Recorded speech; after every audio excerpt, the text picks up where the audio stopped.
नमस्कार, मैं हूं आलोक मेहता। एचएसआई में आपका स्वागत है। हमारा अनुरोध है कि आप एचएसआई देखें, लाइक करें, सब्सक्राइब करें, मित्रों को, ग्रुप्स को फॉरवर्ड करें और उनसे भी आग्रह करें कि वे भी सब्सक्राइब करें ताकि अधिकाधिक दर्शकों तक नियमित रूप से हमारी बात पहुंच सके। उनकी राय, आपकी राय भी कमेंट्स के रूप में हमको मिल सके। अयोध्या में राम मंदिर निर्माण का एक लंबा दौर संपूर्ण हुआ ध्वजारोहण के साथ। भव्य समारोह, ऐतिहासिक समारोह। प्रधानमंत्री नरेंद्र मोदी, राष्ट्रीय स्वयंसेवक संघ के सरसंघचालक मोहन भागवत, राज्यपाल आनंदीबेन पटेल और नृत्य गोपाल दास, जो पूरा इस राम मंदिर निर्माण में जिनका एक अहम भूमिका रही। और भूमिका तो यदि कहें तो देश के अनगिनत लोगों की रही, बड़े बड़े लोगों की रही, उन सबको भी स्मरण किया गया। क्योंकि इस बार जो राम मंदिर निर्माण का प्रक्रिया तो पहले शिलान्यास हुआ, उसके बाद उद्घाटन भी आप कहें कि शुभारंभ हुआ प्रधानमंत्री के हाथों से। चूंकि जिन वर्षों से जो सोमनाथ से अयोध्या की यात्रा निकाली गई थी वो लालकृष्ण अडवाणी थे, लेकिन उसके पूरे कप्तान यदि कह सकते हैं, पूरा संयोजन का नीचे काम जो है, पूरा बागडोर रथ यात्रा की तो नरेंद्र मोदी ने संभाली थी। और सुप्रीम कोर्ट के फैसले आने के बाद जो उन्होंने जिस तेजी से अपने प्रिंसिपल सेक्रेटरी को ही वहां के ट्रस्ट का उसका काम सौंपा कि निर्माण कार्य समयबद्ध रूप से पूरा हो सके। लेकिन उसके साथ में आज जिसका मैं चर्चा करना चाहता हूं, बाकी तो सब लोग देख चुके हैं, आप लोग भी उसके बारे में क्या दोबारा सारे चैनल्स, अखबार सब भरे पड़े। उसका इंटरप्रिटेशन, उसका क्या अर्थ है, उसका राम राज्य की जो परिकल्पना है, ये ध्वज जो जिसकी ऊंचाई 10 फीट है, 20 फुट जितना उसके आगे चौड़ाई हो, इतना बड़ा 500 किलो का यदि आप उसको कहें कि दंड है, वो यदि छोड़िए, वो तो एक प्रतीक है पूरी दुनिया में मैसेज देने के लिए। उसमें सूर्य है, उसमें ओम है। सूर्य सोलर जिस एनर्जी की बात भारत करता है, क्लीन एनर्जी। भारत ही नहीं, दुनिया भर को संदेश। अभी दक्षिण अफ्रीका में भी प्रधानमंत्री ने इसी बात को रेखांकित किया। दुनिया को सूर्य से ही, जिसको हम तो सूर्य नमस्कार कहते हैं, उससे कैसे हुआ। तो उस प्रतीक के साथ भारत के राम राज्य का संदेश विश्व बंधुत्व के लिए, जैसे कह सकते हैं वसुधैव कुटुंबकम जो मैसेज है, वो प्रधानमंत्री ने अपनी बात को भी, जब इस अवसर पर जो बड़ी संख्या में, सैकड़ों हजारों की संख्या में लोग वहां पहुंच रहे हैं, उसमें जो सीमित संख्या में आज रहे, चूंकि सुरक्षा प्रबंध भी रहे, लेकिन उसके साथ जो सप्तऋषि मंदिर और लक्ष्मण का मंदिर, देखिए सप्तऋषि आप वाल्मीकि का है, कि अयोध्या का वशिष्ठ जी का है, कि अहिल्या का है, ये मंदिर सबके अलग अलग, शबरी का भी है निषाद के लिए, उनके लिए, मतलब जैसा देखा जाए तो सारी कम्युनिटीज का, भारत के विभिन्न कह सकते हैं कि जो समाज है, जो उसकी विविधता है, और टीम वर्क। यदि हनुमानगढ़ी तो चले पहले से था, लेकिन लक्ष्मण जी का मंदिर आपको भारत में बहुत कम स्थानों पर मिला हो। लक्ष्मण का मंदिर, ये जो बनाए गए ये प्रतीक है, एक तो ऐतिहासिक स्थान बन गया। मैं ये कह सकता हूं, चूंकि विश्व के विभिन्न देशों में मैं जाना हुआ, इसलिए ये विश्व के लिए मैं इसलिए कह रहा हूं। इंडोनेशिया जो सबसे बड़ा मुस्लिम राष्ट्र है दुनिया में आबादी की दृष्टि से, और वहां रामायण को बहुत ही प्रतिष्ठित, बाली में तो मैं जाकर के खुद भी देखा है। प्रधानमंत्री अटल बिहारी वाजपेयी वहां गए, उस समय मेरा भी जाना हुआ था। और इसलिए यदि आप वहां देखें कि वहां की जो सरकार थी, जिससे उस समय भारतीय जनता पार्टी के प्रधानमंत्री थे, हमारे प्रधानमंत्री के साथ भी तो बराबर उनके साथ संपर्क है, उस समय के जो नेता रहे वो, और वहां पर कोई रामायण पर, राम पर उनके अपने, उसके कुछ अर्थ हो सकते हैं, उसके कुछ नाम हो सकते हैं, लेकिन मंदिर और रामायण और राम में, उन राम को मान्यता, यदि मैं इसलिए इंडोनेशिया शुरू किया। हम यदि फिजी, मॉरिशस, जहां भारतीय मूल के लोग गए, अमेरिका में गए, ब्रिटेन में गए, ऑस्ट्रेलिया में गए, कनाडा में गए, उनमें तो है ही, और उन सब जगह जो मंदिर बने हुए, उसके बाद इस मंदिर के प्रति जो आस्था, जो लाखों लोग आते रहे हैं, और उस दृष्टि से भारतवंशियों की, भारतीयों की, भारतीय मूल के लोगों के साथ राम और कृष्ण का जो संदेश है, रावण मतलब आप ये कहें ना, आज के युग में आतंकवाद से संघर्ष, क्योंकि आज भी प्रधानमंत्री ने कहा कि ये संघर्ष, समर्पण, त्याग, इंटीग्रिटी, भारत की एकता, स्पिरिचुअलिज्म माने अध्यात्म, भारतीय संस्कृति, ये भारतीय संस्कृति का प्रतीक ये ध्वज है जिसको आज ध्वजारोहण का समारोह है। लोग ने कहा भाई देखिए हर चीज को सेलिब्रेट करते हैं। निश्चित रूप से भारत इतना गौरवशाली संस्कृति है, हजारों वर्षों पुरानी, लाखों पुरातत्व, अयोध्या के पुरातत्व की दृष्टि से उसकी खुदाई होने का एक प्रक्रिया चलती रही। पहले तो ये तो है कि 500 वर्षों के बाद, इसका सब जिक्र आज भी किया गया कि 500 वर्ष के बाद ये जो सपना है वो पूरा हुआ। चूंकि मुगल काल आया, ब्रिटिश काल आया और आजादी के बाद भी कुछ अनदेखी हुई, कई बार दरवाजे खोलने का हुआ। फिर उसके बाद बाबरी मस्जिद जो बनाई बाबर ने बनाई थी वो ध्वस्त हुई और कितने कानूनी पेंच चलते रहे। तो एक संघर्ष की यात्रा थी। और लेकिन जो खुदाई हुई, जिसके लिए मैं फिर से जिक्र करूंगा, जो मैं पहले भी करता रहा हूं, कि उस खुदाई के समय डॉक्टर बीवी लाल जो पुरातत्ववेत्ता, बहुत नामी भारतीय अंतर्राष्ट्रीय स्तर के, उनके नेतृत्व में जो खुदाई हो रही थी 76, तब मेरा खुद वहां जाना हुआ। अमृतलाल नागर जो बहुत प्रतिष्ठित हिंदी के साहित्यकार, बल्कि सिनेमा में भी उन्होंने बहुत कुछ, उनका लेखन, और आज भी उनको साहित्यकार के रूप में सारी भारत में बड़ा माना जाता है। उन्हीं के शिष्य मनोहर श्याम जोशी, जिन्होंने सोप ऑपेरा में, कह सकते हम लोग, उससे क्रांति की हमारे भारत में, टेलीविजन में भी। कैसे बाद में ही तो महाभारत और रामायण आई है, लेकिन उसके पहले तो उन्होंने अपना टेलीविजन के जरिए भी कैसे बात पहुंचती है। तो मनोहर श्याम जोशी के साथ ही 76 में जब खुदाई हो रही थी तब मेरा जाना हुआ, और रिपोर्ट आज भी हमारे पास है, जोशी जी ने भी लिखा।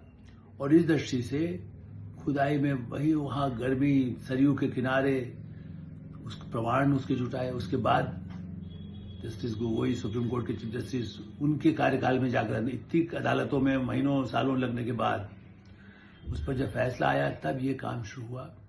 और इसीलिए प्रधानमंत्री नरेंद्र मोदी ने अपना खुद नियंत्रण, कि ठीक है गृहमंत्री अमित शाह या राजनाथ सिंह जी रक्षा मंत्री हैं और कैबिनेट के मंत्री हैं, उन सबका सहयोग तो है, लेकिन जैसे कहते हैं कि खुद मॉनिटरिंग करना प्रधानमंत्री के स्तर पर, चूंकि एक सपना, भारतीयों का सपना और भारतीयों का संस्कृति का एक बड़ा केंद्र बनाना। नंबर 2, वेटिकन सिटी, आप लोग नहीं गए हो, मैं गया हूं इटली में, और इटली कई बार जाना हुआ, लेकिन वेटिकन सिटी जो है, जो रोमन साम्राज्य का प्रतीक, या जो ईसाई धर्म के मानने वाले हैं उनके लिए बड़ा ही पोप वहीं है, और उसके लिए तो वहां जाने पर भी उसके लिए कहते हैं कि पासपोर्ट आप देते हो, उसको एक अलग ही उसका एक अस्तित्व बना हुआ है।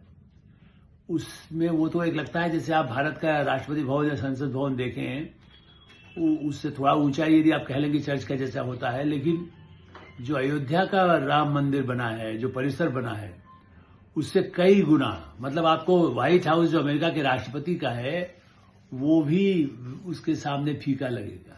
जो कहते हैं ना, आप दुनिया के सबसे संपन्न का, या महल जो आप ब्रिटिश की महारानी महाराजा आप तो हैं चार्ल्स, उनके लिए भी जिस तरह का है, उस स्थिति में सबसे महत्वपूर्ण बात यही है कि जो काम हुआ है वो ऐसा न पहले कभी हुआ न हो सकता है, जो अयोध्या के मंदिर का निर्माण अब जो पूरा हुआ। और इसीलिए इसके साथ पूरे विकास, पूरे भारत के पर्यटन के विकास की संभावनाएं कितनी बढ़ रही है, पहले से ही हो चुकी। आज ही प्रधानमंत्री ने बताया कि साहब 45 करोड़ लोग, जब प्राण प्रतिष्ठा के बाद 45 करोड़ लोग वहां पहुंचे हैं। लगातार लाखों की संख्या में लोगों का आना जाना, उसमें विदेशी भी कितने आते हैं।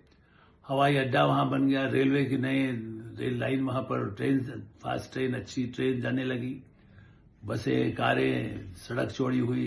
राज्य सरकारें और भारत सरकार ने मिलकर के जो काम किया, उससे जो वहां जाएगा वो काशी जाएगा, काशी जाएगा वो हो सकता है वहां से खजुराहो चला जाए, खजुराहो जाएगा वो हो सकता है मथुरा वहां से आ जाए। मतलब पूरा एक सर्किट भी यदि बनाएंगे तो काफी हद तक राम और कृष्ण को जोड़ने वाली बातें।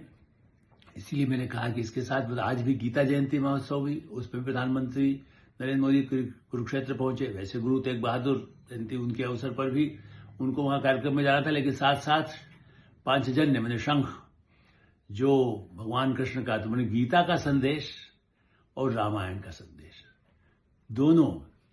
और यहां एक बात आती है जरूर, हर युग में मैंने, आप मंत्रा कहिए जिसने आग लगाई, जिसने जो भगवान राम को वनवास भी जाना पड़ा, बाद में वन, और उसके बाद रावण का निधन, रावण को मारा गया।